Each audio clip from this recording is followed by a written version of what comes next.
नमामि धन्वन्तरि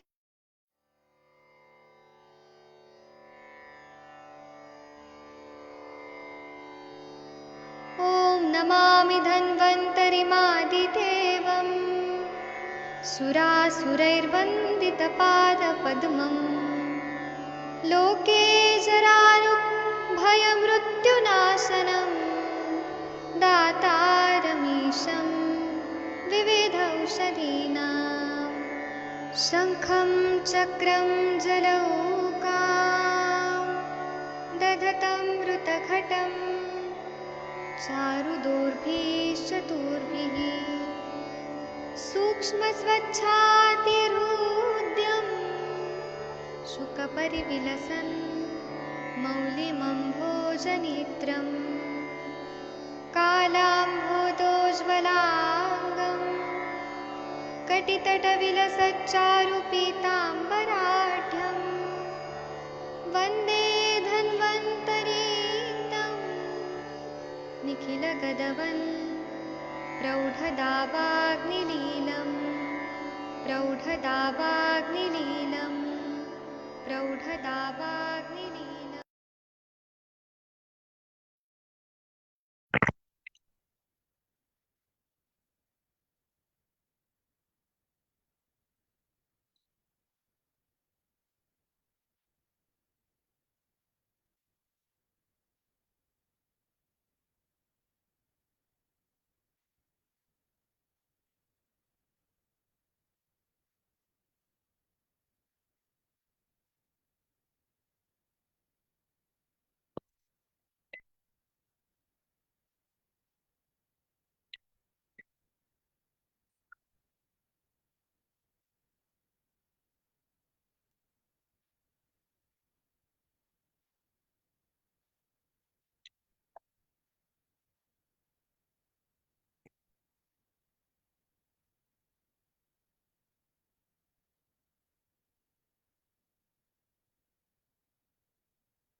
नाम सर।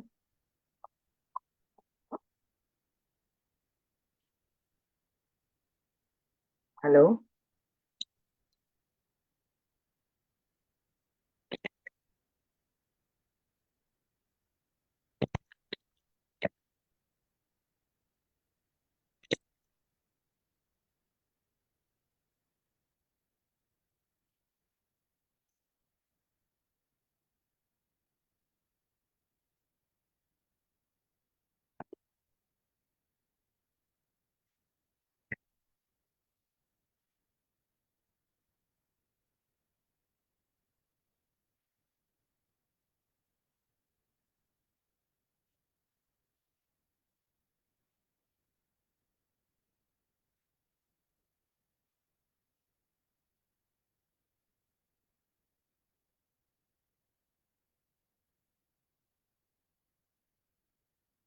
प्रणाम सर।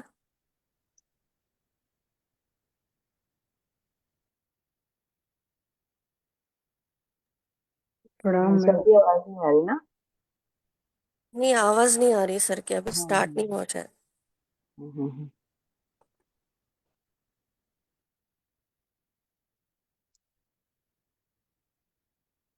मेरी आवाज नहीं आ रही है?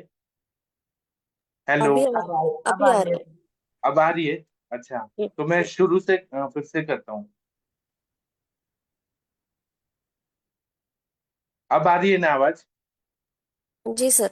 हाँ। तो चरक द्वारा भाष्यात्मक प्रतिसंस्कार होने से अग्निवेश तंत्र चरक संहिता के रूप में परिणत हुआ, किंतु उसका मूल स्वरूप भी अग्निवेश तंत्र के रूप में सुरक्षित रहा और काफी दिनों तक समानांतर चलता रहा। उपलब्ध चरक संहिता में जो मध्यकालीन दृढ़ अग्निवेश और दृढ़ बल के बीच का अंश है, वह भी चरक की देन है।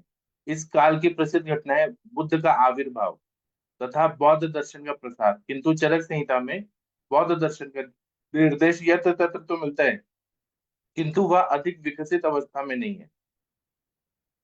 इसके अतिरिक्त उसमें ब्राह्मण धर्म की प्रमुखता दृष्टिगोचर होती है, क्योंकि सर्वत्र गो ब्राह्मण देवता आदि की पूजा का विधान है। अवलोकितेश्वर आदि बौद्ध देवी देवताओं का उल्लेख नहीं है। शिव विष्णु कार्तिकेय आदि देवताओं की पूजा का भी विधान किया गया है। फिर ज्वर महेश्वर कोप से उत्पन्न बतलाया गया है, जिसके लिए शिवार्चन का विधान है। पुराण की कथा का निर्देश मिलने से ऐसा पता चलता है कि पुराण अस्तित्व में आ चुके थे और लोक में प्रचलित थे। चरक संहिता का सद्वृत धर्म सूत्रों पर आधारित है। चरक संहिता विमान स्थान 8 में धन्वंतरी को आहुति देने का निर्देश है। इससे स्पष्ट होता है कि चरक के काल में धन्वंतरी देव रूप में पूजित थे। उपलब्ध चरक संहिता में निम्नांकित अंश संभवतः चरक की देन है। चरक की स्पेशलिटी, ऐसे अगर क्वेश्चन आया आप लोगों को, मेरी आवाज आ रही है ना शशि मैडम, मोनिका मैम, आ रही जी है ना सर, जी आवाज? सर, जी जी सर। सर। तो चरक चरक का क्या स्पेशलिटी है, ऐसा क्वेश्चन अगर आया तो आप लोग को ये सब आना चाहिए। चरक संहिता के प्रारंभ में जो आयुर्वेद अवतरण का प्रसंग है, वह चरक द्वारा प्रति संस्कृत प्रतीत होता है। इसके अंत में जो पौराणिक छाया है, उससे भी यही प्रतीत होता है। आयुर्वेद समुत्थान्य रसायन पाठ चरक चिकित्सा 1/4 में जो आयुर्वेद अवतरण का विवरण है, वह मूलतः अग्निवेश का मालूम होता है। काश्यप संहिता के विवरण से यह मिलता जुलता भी है। फिर चरक संहिता की शैली, अग्निवेश तंत्र की भाषा और शैली सरल होगी, जैसे कि भेल की है, किंतु चरक की भाषा और शैली प्रौढ़ है। आप लोग देखेंगे चरक ने बहुत हाई लेवल से सब कुछ लिखा हुआ है संस्कृत में। इस संबंध में भेल और चरक द्वारा वर्णित वाद कला के लिए प्रकरण के तुलनात्मक अध्ययन से अंतर स्पष्ट हो जाएगा। भेल जी ने भी वाद कला के लिए अध्याय लिखा है, जो पुनर्वसु आत्रेय जी से सीखा है, लेकिन थोड़ा सा डिफरेंस है भेल संहिता में और चरक संहिता में। इससे अनुमान होता है कि चरक एक उत्कृष्ट कोटि के कवि भी थे, न केवल गद्य, गद्य मतलब जो पद्य मतलब हम लोग गा सकते हैं, सिंगिंग कर सकते हैं, और गद्य जो होता है वो पूरा लाइन लाइन ऐसे लिखा होता है। तो गद्य जो है और पद्य दोनों उनका श्लाघनीय है, मतलब हाई लेवल का है। बौद्ध धर्म का प्रचार होने के कारण अनेक ऐसे शब्द चरक संहिता में दृष्टिगोचर होते हैं जो बौद्ध धर्म से रिलेटेड है, जैसे जिनताक, जिनताक स्वेद होता है, खुड्डाक महाचतुष्पाद खुड्डाक महाखुड्डागते, तो खुड्डा खुड्डिका आदि। कुछ लोग निदान का पर्यायवाची शब्द प्रत्यय और आयतन भी बौद्ध कालीन मानते हैं। गर्भाव क्रांति, जाति, वेदना आदि शब्द भी इसी कोटि के हैं। तो बौद्ध धर्म का इन्फ्लुएंस पड़ा हुआ है। फिर क्षणिक विज्ञानवाद और स्वभाव परमवाद, बौद्धों द्वारा प्रतिपादित क्षणिक विज्ञानवाद और स्वभाव परमवाद का वर्णन चरक द्वारा किया गया है। तो उन्होंने बौद्धों को जो साइंस है, जो भी दर्शन है या फिर बौद्ध का जो वाद है, थेरी है, वो इंक्लूड किया है। नास्तिक मत, उस काल में नास्तिकों के मत अनेक रूप में प्रचलित थे। नास्तिकता अनेक अर्थों में थी। नास्तिक मतलब ईश्वर को वो नहीं मानते थे, वेदों को नहीं मानते थे। कुछ लोग आत्मा की नित्यता एवं पुनर्जन्म नहीं मानते थे, और कुछ लोग वेद को नहीं मानते थे। बौद्ध और जैन वेद को नहीं मानते थे, अतः स्थान स्थान पर उनका खंडन कर नास्तिकों से बचने तथा वेद और वेदानुकूल शास्त्र में श्रद्धा रखने को उपदेश दिया गया है। मतलब बार बार उनको बोला गया है कि उनके मत को ना माने, वेदों को प्रमाण माने और वेद के अनुकूल शास्त्र में श्रद्धा रखें। श्रद्धावान लभते ज्ञानम, जैसे भगवत गीता में बोला है, तो वहां पे बार बार श्रद्धा रखने के लिए बोला है। आयुर्वेद उपदेशेषु विदेह परमादरा, आयुर्वेद के उपदेश में परम आदर रखना चाहिए। ऐसे ही चरक संहिता में बहुत जगह बोला है कि आप आप्त को मानिए, आप्त लोग जो रहते हैं, और वेदों को मानिए, देवताओं को मानिए। इसी कारण आप्त प्रमाण तथा शिष्ट परंपरा पर भी जोर दिया गया है। यज्ञ और मोक्ष शास्त्र की प्रमुखता थी, अतएव चरक ने 3 प्रकार का समय बतलाया है। फिर वाद मार्ग, ये 2 नंबर क्या है, ये देखिए रेफरेंस के साथ दिया है कि चरक विमान में ये बोला है, ये इसमें सब रेफरेंस के साथ ये जो भी बताया गया है। फिर है वाद मार्ग तथा संभाषा विधि, नास्तिकों को शास्त्रार्थ में पराजित करने के लिए संभाषा विधि को विकसित किया गया और वाद मार्ग की स्थापना किया गया। मतलब डिस्कशन करने के लिए वाद मार्ग रखा गया कि ये प्रोटोकॉल है, इससे डिस्कशन किया जाएगा, और संभाषा विधि को विकसित किया गया। तर्क तथा प्रमाण, चरक ने 3 प्रमाण माने, प्रत्यक्ष प्रमाण, अनुमान प्रमाण, आप्तोपदेश तथा इनके अतिरिक्त पदार्थों की परीक्षा के लिए युक्ति को भी माना है। युक्ति पराधी गुणों में भी निर्दिष्ट है। फिर पदार्थ, वैशिष्टो वैशिष्ट शिकोक्त 6 पदार्थ ग्रंथ के प्रारंभ में चरक द्वारा ही समावेश किए गए हैं, प्रतीत होते हैं। परीक्षा में न्याय दर्शनोक्त पंचावयव वाक्य का भी निर्देश चरक ने किया हुआ है। तो हेतु, निगमन, हेतु, और फिर वो जो 5 अवयव वाक्य है ना पदार्थ में, वो चीजें चरक ने भी कहा है। यत्र यत्र धूमः तत्र तत्र वह्नि, उसके लिए 5 अवयव वाक्य से उसको प्रमाणित किया जाता है। फिर है अष्टांग विभाग, चरक में सूत्र स्थान के अंत में अष्टांगों के नाम, जो नाम है वे सुश्रुत से कुछ भिन्न है। दूसरे सुश्रुत ने इसे ग्रंथ के प्रारंभ में ही दिया, जबकि चरक ने अंत में। ऐसा लगता है कि मूल अग्निवेश तंत्र में यह विभाग नहीं था। चरक ने इसे अन्य संहिताओं से, संभवतः सुश्रुत संहिता से किंचित परिवर्तन के साथ लेकर लिखा। अष्टांग के कुछ नाम तथा भूत विद्या उपनिषद में मिलते हैं। शल्य, शालक्य आदि अंगों से संबंध कर्म भी वैदिक वाङ्मय में दृष्टिगोचर होते हैं, किंतु प्राचीन काल में सबको मिलाकर अष्टांग का विभाग संभवतः नहीं हुआ था। महाभारत रामायण में शल्य कोविदों का उल्लेख है। पुराणों में भी यह निर्देश है कि धन्वंतरी आयुर्वेद के अष्टांगों का विभाग करेंगे। ऐसा प्रतीत होता है कि पौराणिक काल में यह कार्य हुआ और चरक में उसका आरंभिक रूप आया। आगे चलकर सुश्रुत में इसके नाम परिष्कृत हो गए। भूय औषधा प्रणीतवान, सुश्रुत के इस वाक्य में भूया शब्द से तो यही ध्वनित होता है। फिर चरक संहिता में आतुरालय ये बताया गया है। इतिहास में यह प्रसिद्ध है कि मौर्य काल में ही देश में आतुरालयों की संख्या श्रृंखला स्थापित हुई, मतलब हॉस्पिटल्स बने उस समय मौर्य काल में। चरक के उपकल्पनीय अध्याय में जो आतुरालय का वर्णन है, ये सब स्पेशलिटी है कि चरक में अलग अलग क्या दिया है, तो वह संभवतः मौर्यकालीन आतुरालय के आधार पर है।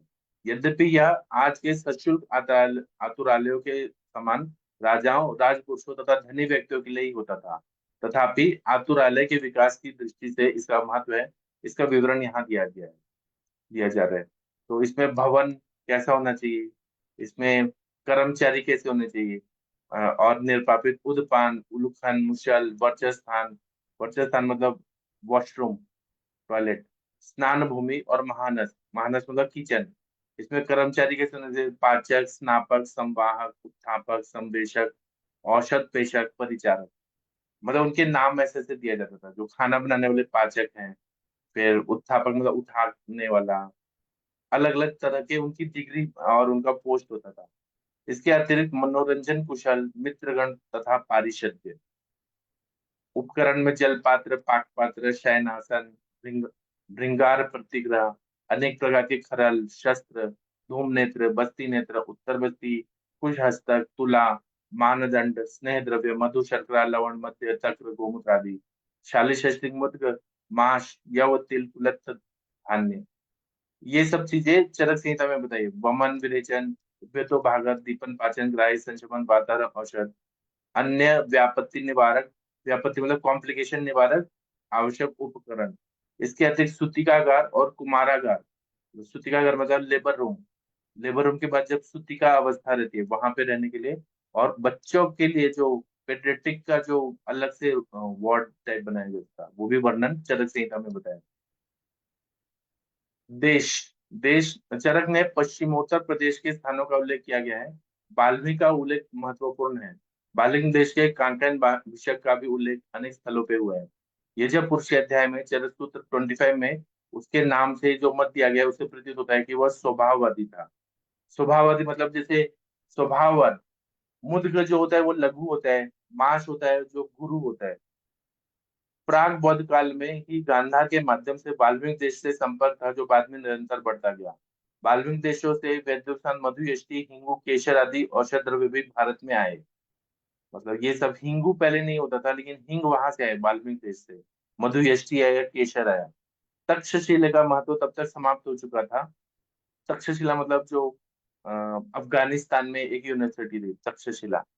और पाटलिपुत्र उदयमान स्थिति में था, मतलब पटना में बहुत ज्यादा वो बढ़ रहा था। अतः संभवतः चरक में इनका उल्लेख नहीं मिलता है। धार्मिक स्थिति, पुराणों के प्रणयन प्रारंभ हो गया था, जिससे अंतिम रूप में गुप्त काल में मिला। लोक में भी पुराण प्रचलित थे और इसके विशेषज्ञ होते थे, जो पुराणों की कथा वार्ता करते थे। वायु भी विष्णु भगवान के रूप में वर्णित है और वायु को नमस्कार कर वाद कला के लिए प्रकरण में प्रारंभ किया गया है। इससे संकेत होता है कि वायु पुराण भी प्रचलित था और अंतिम रूप गुप्त काल में मिला। अनेक पौराणिक आख्यान यथा चंद्रमा की यक्ष्मोत्पत्ति, चंद्रमा से यक्ष्मा हुआ है, ये पुराणों में लिखा हुआ है। वही चीजें हमारे इसमें लिखा है। दक्ष यज्ञ विध्वंस, ये भी पुराणों में लिखा है। अनेक आध्यात्मिक भावों का भी वर्णन है, जिससे तत्कालीन विश्वासों से पता चलता है। धन्यम यक्षस्य यशस्य मायुष्य, ये भी पौराणिक शैली है जो प्रायः सभी पुराणों में मिलती है।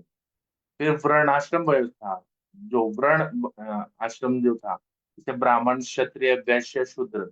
यद्यपि वर्णाश्रम व्यवस्था के बीच उपनिषदों में मिलते हैं, किंतु यह व्यवस्थित रूप से पुराणों और स्मृतियों के काल में निर्धारित हुई। चरक में सभी वर्णों और आश्रमों के निर्देश मिलते हैं। चरक ने ब्राह्मण, क्षत्रिय तथा वैश्य को ही आयुर्वेद पढ़ने का अधिकार दिया, शूद्रों को नहीं दिया चरक ने, उस जमाने के हिसाब से। संस्कार, गृह्य सूत्रों द्वारा प्रतिपादित संस्कार स्मृतियों द्वारा सम्यक रूप से व्यवस्थित किए गए। चरक में जात कर्म संस्कार, नामकरण संस्कार, उपनयन संस्कार आदि संस्कारों का निर्देश मिलता है। फिर चरक संहिता में ये स्पेशलिटी है चरक की। चरक में प्रतिपादित सदवृत्त, धर्म सूत्रों में प्रतिपादित सदवृत्त के आधार पर ही है। फिर राजनयिक स्थिति, चरक में चरक ने अनेक स्थलों पर राजा का उल्लेख किया है, जिससे पता चलता है कि उस काल में किसी सम्राट का शासन था। राजद्वेष्ट व्यक्तियों की चिकित्सा करने तथा उन्हें प्रश्रय देने का निषेध किया गया है। मतलब राजा जिससे द्वेष करता है उनकी चिकित्सा नहीं देना है, नहीं तो फिर पनिशमेंट मिलती थी वो वैद्य को। और उनसे कोई पैसा भी नहीं लेना है, उनको आश्रय भी नहीं देना है, उनकी चिकित्सा नहीं करनी है, जिससे राजा द्वेष करता है। महाजन संभवतः सामंत की कोटि के थे, जो धनवान होने के साथ साथ प्रशासनिक अधिकार भी रखते थे। महाजन मतलब जो व्यापारी वर्ग था। चिकित्सा वृत्ति पर राज्य का नियंत्रण रहता था, मतलब वो राजा डिसाइड करता था कि चिकित्सा जो होगा, वहां से फंडिंग होती थी। राज्य की शिथिलता से छत्रछर वैद्यों का प्रचार समाज में प्रसार होता था।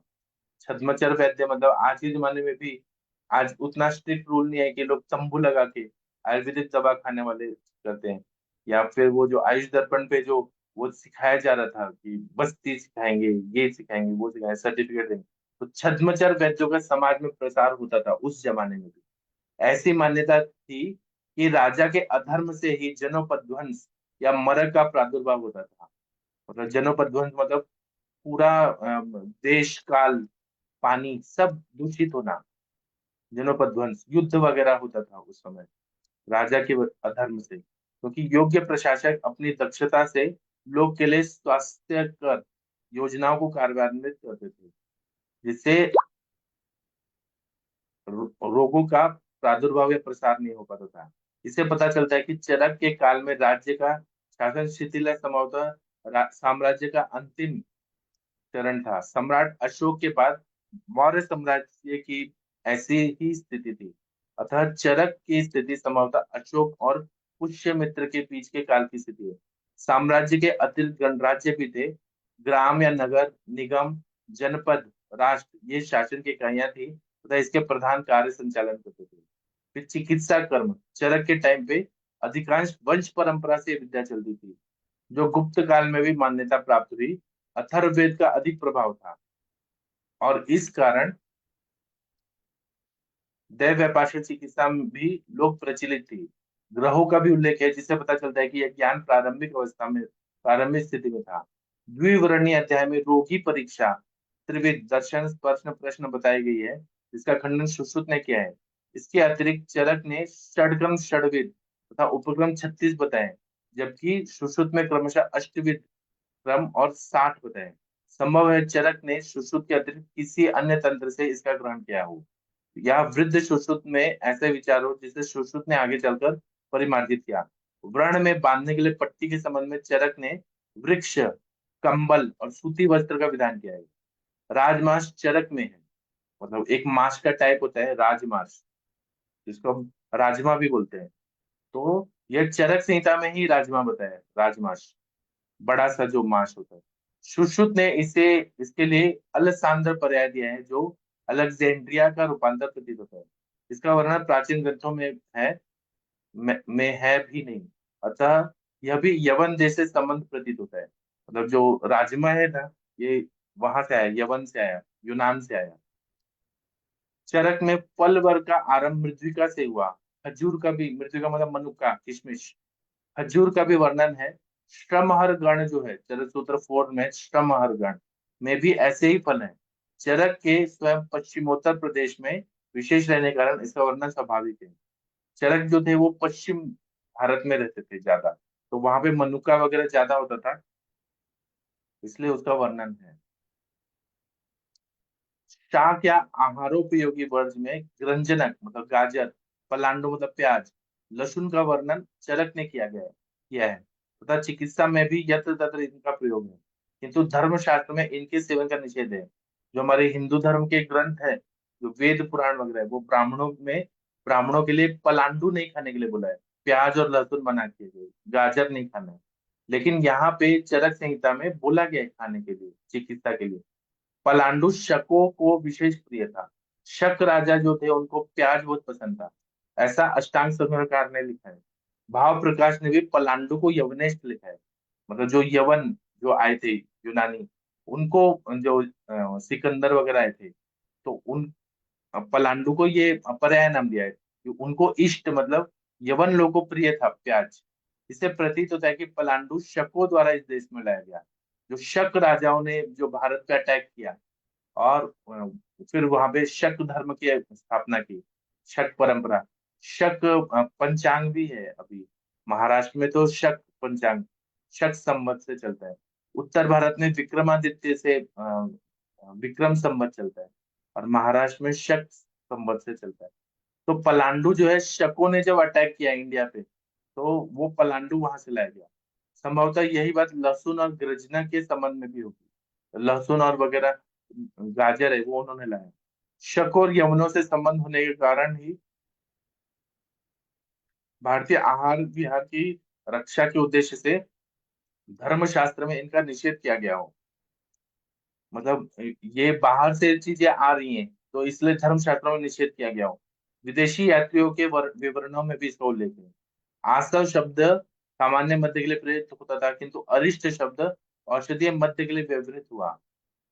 मतलब नॉर्मल जो मध्य पीते हैं वो आसव, और अरिष्ट है मेडिसिन वाला मध्य, ऐसा लोक व्यवहार में हुआ।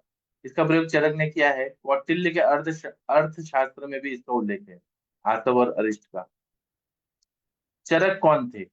चरक शब्द से किसी व्यक्ति विशेष का ग्रहण किया जाए या संप्रदाय विशेष का, इस पर अनेक विद्वानों ने विचार रखा है। अधिकांश लोगों का यह मत है कि चरक कृष्ण यजुर्वेद की एक शाखा का नाम है और इस संप्रदाय के लोग चरक कहलाते थे। अतः इस वैदिक शाखा से संबंध रखने वाला कोई व्यक्ति चरक संहिता का रचयिता होगा। कुछ लोग इस शब्द का संबंध बौद्धों की चारिका से जोड़ते हैं और इसका अर्थ भ्रमणशील कहते हैं, जो हमेशा घूमते रहते हैं। अथर्ववेद की एक शाखा का नाम भी वैद्यचारण है, जो संप्रति उपलब्ध नहीं है, अभी उपलब्ध नहीं है ये वैद्यचारण नाम का ग्रंथ। शायद उससे आयुर्वेद का विशेष संबंध और चारण से ही शब्द चरक की निष्पत्ति हो। यह ध्यान देने की बात है कि चरक में ग्राम्यवास अशस्त बतलाया गया है। ग्राम्यवास मतलब सिटी में रहने के लिए गलत बताया गया है और जंगलों में रहने के लिए अच्छा बताया, क्योंकि जो रसायन की उत्पत्ति हुई, ऋषि मुनि थे, वो बैठे रहते थे और ग्राम में आहार विहार करते थे और उसके वजह से मोटे हो गए और उनको बीमारियां होने लगी। तो इसीलिए फिर उन्होंने रसायन का सेवन वगैरह बताया। यह ध्यान देने की बात है कि चरक में ग्राम्यवास अशस्त बताया और परिषदों का आयोजन में विशेषतः वन्य प्रदेशों में हुआ, जंगलों में हुआ। ऋषियों के भी दो भेद किए गए हैं, शालीन और यायावर।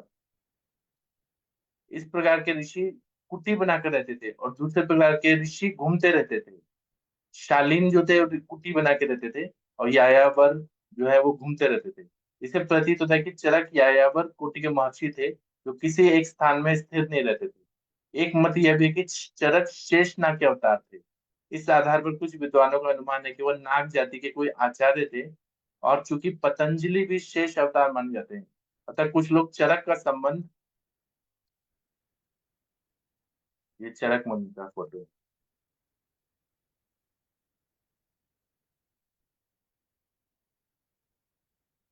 पतंजलि से जोड़ते हैं। इसके अतिरिक्त तो दोनों ही भाष्यकार हैं, एक व्याकरण के और दूसरे आयुर्वेद के। पतंजलि मुनि है वो व्याकरण के हैं और चरक आयुर्वेद के। चरक ने स्वयं भी व्याकरण शब्द का प्रयोग किया है यथा ससंग्रह व्याकरण से, चरक सूत्र 29। इन कारणों से अनेक विद्वानों का कथन है कि पतंजलि ही चरक थे। इन लोगों की मान्यता है कि योग सूत्र, चरक संहिता तथा महाभाष्य के रचयिता एक ही व्यक्ति पतंजलि थे। इन तीनों कृतियों के साम्य होने पर स्वभावतः ऐसा लोभ होता है कि तीनों कृतियों के रचयिता को एक मान लिया जाए, किंतु सूक्ष्म अध्ययन करने पर इस विचार को छोड़ देना पड़ता है। जहां तक महाभाष्य मतलब व्याकरण का बुक है, महाभाष्य का संबंध है, निम्नांकित तथ्यों के कारण चरक संहिता से उसका वैधर्म्य स्पष्ट होता है, मतलब वो डिफरेंट है। महाभाष्य महाभाष्य की चतुष्पाद योजना चरक संहिता में नहीं है, किंतु रसायन और वाजीकरण प्रकरणों में ही है। विषय वस्तु के विन्यास की शैली भी भिन्न है। महाभाष्य में अनेक जिस प्रकार आक्षेप, परिहार और कथोपकथन है, वैसा चरक संहिता में नहीं है। चरक संहिता की शैली कौटिल्य अर्थशास्त्र की शैली से कुछ मिलती है। जिस प्रकार यजुर्पुरुष में चरक संहिता की संभाषा है, वैसे भरद्वाज, विशालाक्ष, पराशर, मिथुन, कौणपदंत, वातव्याधि तथा बाहुदंती पुत्र के मधु का उल्लेख कर आत्रेय के समान ही सर्वमुपन्न मिति कौटिल्य के द्वारा उपसंहार किया है। अर्थशास्त्र में इसका रेफरेंस है। महाभाष्य में मथुरा, पाटलिपुत्र का विशेष उल्लेख है। इससे पता चलता है कि उसके रचयिता उसी प्रदेश के निवासी थे। काश्मीर की चर्चा उतनी नहीं है, संभवतः काश्मीर भी वह गए हों। इसके विपरीत चरक संहिता में इन प्रदेशों का उल्लेख न होकर पश्चिमोत्तरवर्ती प्रदेशों का उल्लेख है। काश्मीर भी चरक में नहीं है। फिर है पुष्यमित्र और चंद्रगुप्त के नाम चरक संहिता में नहीं मिलते। यह वह शकुन का उल्लेख चरक संहिता चरककृत अंश में नहीं है, दृढ़ बलकृत अंश में लिखा हुआ है। शक और यवनों का उसका रेफरेंस भी नीचे नीचे दिया हुआ है। इससे पता चलता है संभवतः शकों के आगमन के पूर्व या समकालीन चरक की स्थिति हो। शकों का आगमन भारत की दूसरी शती ईसा पूर्व में हुआ था। फिर पांचवा बता रहे हैं, विषय वस्तु की दृष्टि से भी अंतर है। महाभाष्य में वार्तिककार के अनुसार वात के शमन और कोपन दोनों को वातिक कहा है, किंतु चरक में वातिक शब्द से वातवर्धक द्रव्यों का ग्रहण होता है। इसके अतिरिक्त महाभाष्य में निर्दिष्ट नडबलोदकम पाद रोगा, दधिस सपोसम प्रत्यक्षो जोरा, उत्कंदो रोगा आदि में का चरक में उल्लेख नहीं है। बाद मात्र तथा संभाषा विधि का वर्णन भी महाभाष्य में नहीं मिलता है। अतः व्याकरण शरीरेण कृत्सो व्याकरण च शोभना, मध्यम खंड 5वां महाभाष्य 5/347। महाभाष्य के इस वचन से प्रतीत होता है कि पतंजलि शरीर को उतना महत्व नहीं देते थे, वो योग को ज्यादा महत्व देते थे। इसके अतिरिक्त ना तो चरक में पतंजलि का, ना महाभाष्य में चरक कहीं कहीं नाम आता है।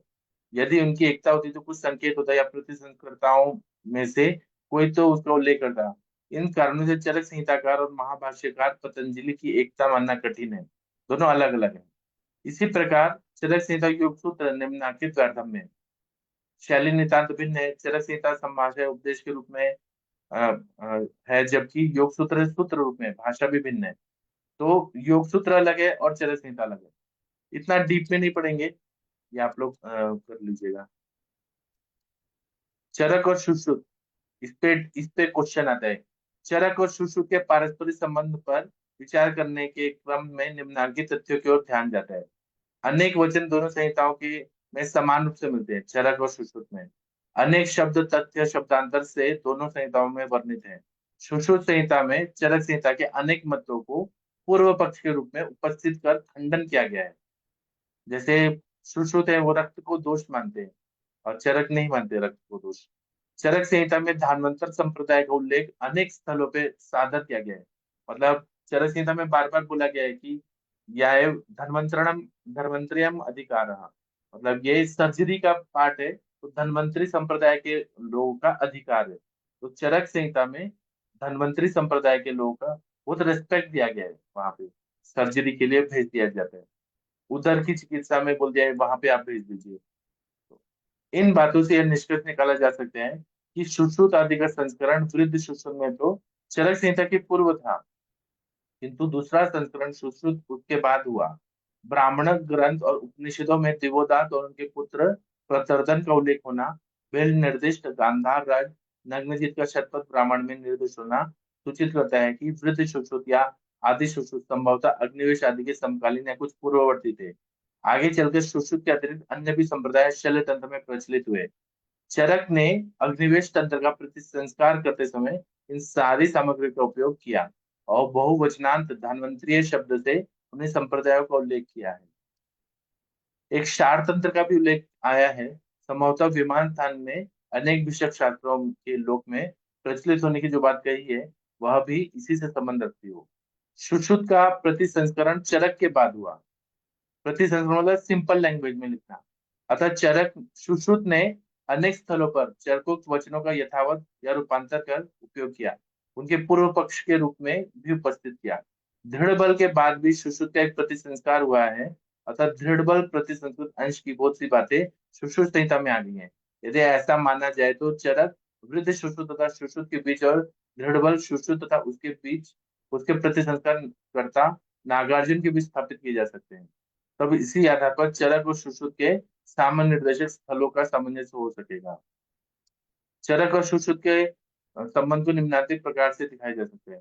तो ये अग्निवेश ने पहले लिखा, फिर चरक ने लिखा, फिर दृढ़ बल ने लिखा, या फिर वृद्ध सुश्रुत ने लिखा, सुश्रुत ने लिखा, फिर नागार्जुन ने लिखा। आगे बढ़ते हैं।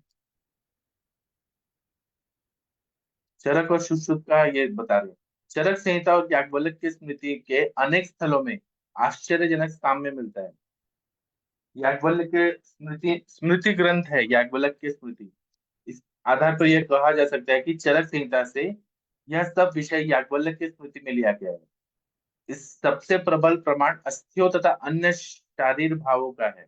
दार्शनिक तथ्य ही यदि केवल होते तो हम विपरीत भी सोच सकते थे, किंतु शारीर संबंधी तथ्यों का वैदिक ग्रंथ से ही ग्रहण समीचीन एवं युक्तियुक्त प्रतीत होता है। इसके अतिरिक्त 360 अस्थियों का निर्धारण ब्राह्मण काल से ही चला आ रहा है। ब्राह्मण ग्रंथों का भी ऐसा उल्लेख है कि यदि किसी मृत पुरुष का शरीर प्राप्त न हो तो 360 पलाश के पत्तों से उसका पुतला बनाकर संस्कार करें। मतलब ऐसा बॉडी जो जैसे जल गया पूरा, या जैसे राजीव गांधी का पूरा बॉडी जल गया था, तो 360 पलाश के पत्तों से उसका पुतला बनाकर फिर संस्कार करें। ऐसा याज्ञवल्क्य के ब्राह्मण ग्रंथों में ऐसा उल्लेख है। इससे यह निष्कर्ष निकाला जा सकता है कि अग्निवेश संहिता में भी ऐसी हो, किंतु भेल संहिता में भी अस्थियों की संख्या इतनी ही है। ध्यान देने की बात है कि मनुस्मृति में अस्थियों का ऐसा विवरण नहीं मिलता। यदि ब्राह्मण ग्रंथों से लेने की बात होती तो मनुस्मृति में भी समान रूप से विवरण मिलना चाहिए। इससे भी यह सिद्ध होता है कि चरक से ही याज्ञवल्क्य ने लिया तथा चरक मनु के प्राय समकालीन दूसरी शती ईसा पूर्व थे। चरक और मनु में जो विषयगत साम्य दृष्टिगोचर होता है वह समकालीन विचारधारा के कारण संभव है। सुश्रुत के भी कुछ तथ्य याज्ञवल्क्य में मिलते हैं, यथा 107 मर्म।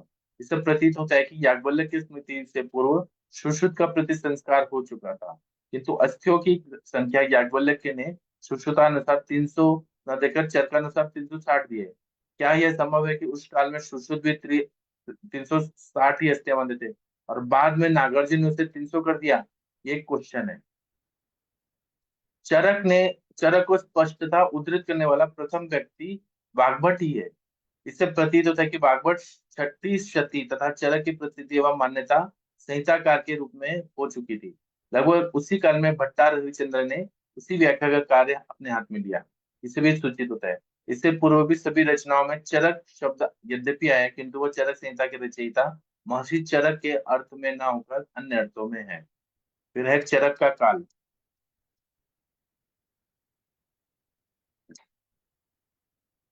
ये हम बाद में पढ़ेंगे।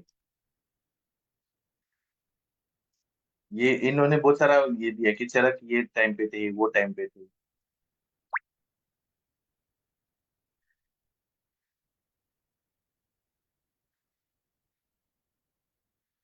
दृढ़ बल। दृढ़ बल पर भी शॉर्ट क्वेश्चन आता है।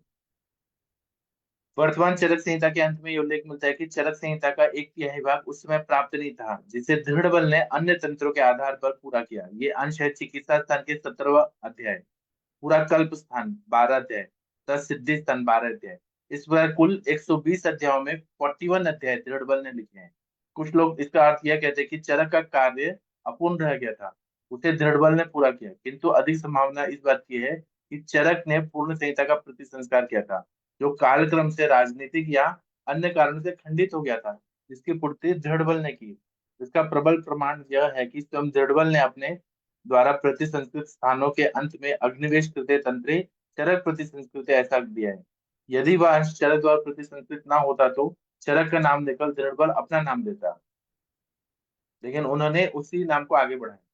अस्मिन् सप्तदशाध्यायः कल्पः सिद्ध्य एव च नासाद्यन्ते अग्निवेशस्य तंत्रे चरक संस्कृते ताने तान कापिल बलिः शेषान् दृढ़ बलो अकरोत् तंत्रस्यास्य महार्थस्य पूर्णार्थे यथा रथम। चरक चिकित्सा अध्याय 30। इसके अतिरिक्त चरक संस्कृत अंश में ही कल्पतंत्र तथा सिद्धि स्थान का निर्देश है। विस्तरेण कल्पनोश कल्पोपनिषदि व्याख्यास्यामः चरक सूत्र 4/4। व्यापन्नानां च व्यापक साधनानि सिद्धिष्टोत्तर कालम चरक सूत्र 15/5। इन स्थानों में तथा चिकित्सा स्थान के परिवर्ती अंश की पूरी योजना का विवरण भी चरकृत अंश में ही है। कल्प तथा सिद्धि स्थान में तो कोई संदेह नहीं है, किंतु चिकित्सा स्थान के कौन 17 अध्याय दृढ़ बल के द्वारा निर्मित है, इस विषय पर विद्वानों में मतभेद है, क्योंकि उपलब्ध चरक संहिता के विभिन्न संस्करणों का में अध्याय क्रम में अंतर मिलता है। बंगीय संस्करण तथा बंबई संस्करणों में क्रम भिन्न भिन्न है। अधिकांश टीकाकारों के उदाहरण के अनुसार कलकत्ता संस्करण का क्रम मान्य होना चाहिए और इसी क्रम के अनुसार पिछले 17 अध्याय दृढ़ बल के द्वारा प्रतिसंस्कृत है। यह क्रम निम्नांकित है। चक्रपाणी ने भी यही चीज बताया है कि कौन कौन से अध्याय दृढ़ बल ने लिखे। तेज चर चरक संस्कृतन यक्ष्म चिकित्सा तांतान नष्टावध्यायन तथा अर्शोतिसार विकल्प द्विवर्णीय मध्याय मदात्य युक्तान विहाय गया। चरक चिकित्सा 30/289 to 290 ऐसा बताया कि चरक ने कौन कौन से अध्याय लिखे और दृढ़ बल ने कौन से लिखे। दृढ़ बल कृत और चरक कृत कौन कौन से अध्याय। चरक ने अध्याय चिकित्सा स्थान में रसायन, वाजीकरण, ज्वर, रक्तपित्त, गुल्म, प्रमेय, कुष्ठ, राजयक्ष्मा, अर्श, अतिसार, विसर्प, मदात्य और द्विवर्णीय लिखा।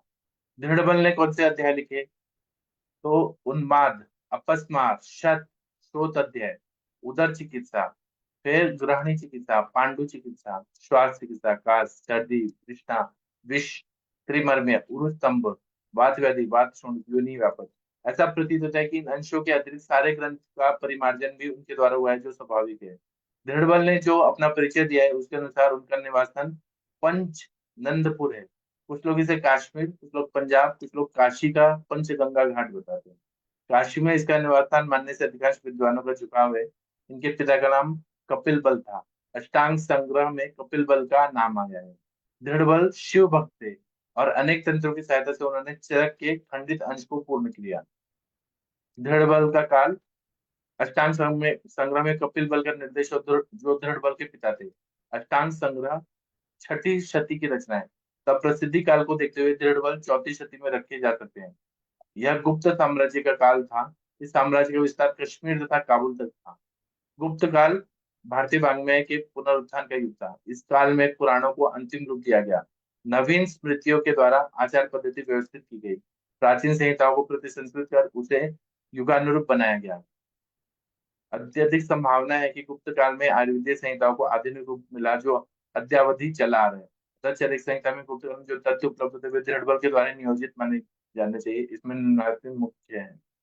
अब इन्होंने शैली बताई है वो कैसा है। मद्यपान, विष्णु सहस्त्र नाम बताया। विषम ज्वर की मुक्ति के लिए विष्णु सहस्त्र नाम का पाठ का विधान है। ज्वर रुद्र कोप से हुआ है। भेद संहिता में ज्वर शांति के लिए रुद्र पूजा का बहुत सा विधान है। चरक में रुद्र पूजा को लेके किंतु उपयुक्त प्रकरण में विष्णु सहस्त्र नाम का निर्देश विशेष महत्वपूर्ण है।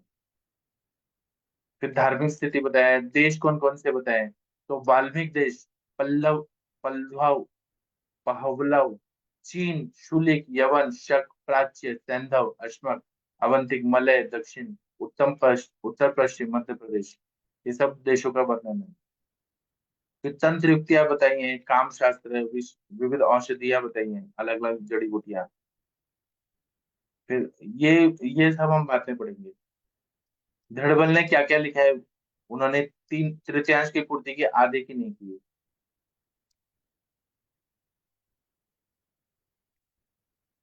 फिर इन्होंने सूत्र स्थान में 30 अध्याय, ये आपको वाइवा में पूछते हैं कि चरक संहिता के सूत्र स्थान में कितने अध्याय हैं तो 30 अध्याय।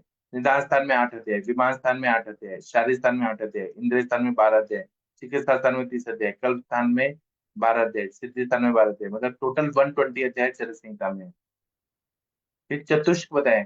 पहला चतुष्क या औषध चतुष्क या भेषज चतुष्क, स्वस्थ चतुष्क, 4 अध्याय, निर्देश चतुष्क, कल्पना चतुष्क, तो अध्यायों के नाम याद रहने चाहिए। रोग चतुष्क, योजना चतुष्क, अन्नपान चतुष्क। अंतिम 2 अध्याय संग्रह अध्याय 29 और 30 सूत्र स्थान के। और अध्याय की अधिकतम संख्या सूत्र स्थान और चिकित्सा स्थान में है। इससे स्पष्ट होता है कि चरक ने मौलिक सिद्धांत तथा काय चिकित्सा का मुख्यतः प्रतिपादन किया है। संशोधन चिकित्सा पर विशेष बल दिया गया है। इसका वर्णन 2 स्वतंत्र स्थानों कल्प और सिद्धि में किया गया है। कल्प स्थान तो विशेषता पंचकर्म के कल्पों का प्रयोग किया है। सिद्धि में तो पूरा डिटेल में बताया।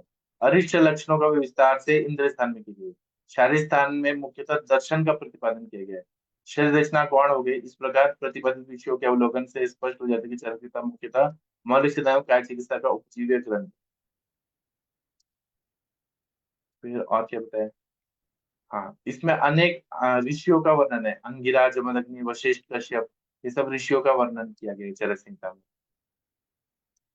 फिर इनके जो कॉन्फ्रेंसेस हुए बहुत डीप में ये सब दिया है। हम ये पढ़ते हैं। ये जो पेपर 1 में जो दूसरा बताया चरक संहिताएं की टीकाएं और अनुवाद। भट्टार हरिश्चंद्र ने चरक न्यास नाम की टीका लिखी। यह आप लोग को याद होना चाहिए। स्वामी कुमार ने चरक पंजिका, जयजट ने निरंतर पद व्याख्या, चक्रपाणी ने आयुर्वेद दीपिका, शिवदास सेन ने तत्व चंद्रिका, गंगाधर राय ने जल्प कल्पतरु, योगेंद्र नाथ सेन ने चरकोपकार, ज्योतिष चंद्र सरस्वती ने चरक प्रदीपिका।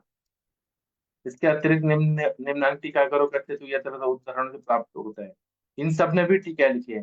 हिमदत्त ने, वैष्णव ने, शिव संधव, स्वामीदास पैतामा, आषाढ़ वर्मा, नरदत्त, ब्रह्मदेव, चंद्रिकाकार, भास्कर, भीमदत्त, ईश्वरसेन गदाधर, सुदान सेन, गुणाकर, श्री कृष्ण वैद्य, जिनदास, नरसिंह कविराज, जय नंदी। इसमें 4-5 नाम याद रहे तो भी चलेगा। बहुत सारे लोगों ने, 40 लोगों ने और टीका लिखी। चरक संहिता का अरबी अनुवाद 8वीं शती में हुआ, जो चरक इंडियानस के नाम से अविसेना अधिकृतों से निर्दिष्ट है। फेहरी 10वीं शती में लिखा गया। तो चरक संहिता का अनुवाद संस्कृत से फारसी और उससे अरबी में हुआ। हिंदी टीका निम्नांकित विद्वानों से प्रचलित है। श्री कृष्णा लाल, रामदास शर्मा, जयदेव विद्यालंकार, अतिथ्य विद्यालंकार, काशीनाथ पांडे और गोरखनाथ चतुर्वेदी। और इंग्लिश में रामकरण शर्मा और वैद्य भगवान दास के चौखम्बा संस्कृत सीरीज। ये सब आप लोग को याद करना है। विभिन्न संस्करण है कि श्री हरिनाथ विशारद, सूत्रधार विमान खान का कुछ अंश था, देवेंद्र नाथ सेन और उपेंद्र नाथ सेन। ये कुछ कुछ चीजें आप लोग याद कर लीजिए। इतना हो गया, तो अभी हम रुकते हैं। आप लोगों को चरक संहिता का स्पेशलिटी पता चला होगा। ये जो बुक है आयुर्वेद का वैज्ञानिक इतिहास, इससे मैं पढ़ा रहा हूँ। पेज नंबर 135 से मतलब चरक 137 है ये पेज नंबर। आयुर्वेद का वैज्ञानिक इतिहास, इससे मैं पढ़ा रहा हूँ। ठीक है, तो मोनिका मैं अभी थोड़ा ब्रेक ले लूँ, फिर हाँ 7 बजे बिल्कुल सर, बिल्कुल। हाँ हाँ। जी, हाँ जी सर। जी अब सर। हम कल कल फिर करेंगे, कुछ कुछ थोड़ा थोड़ा करते रहेंगे रोज। जी सर। जी sir. Thank thank you sir. Thank प्रणाम। You sir, thank you.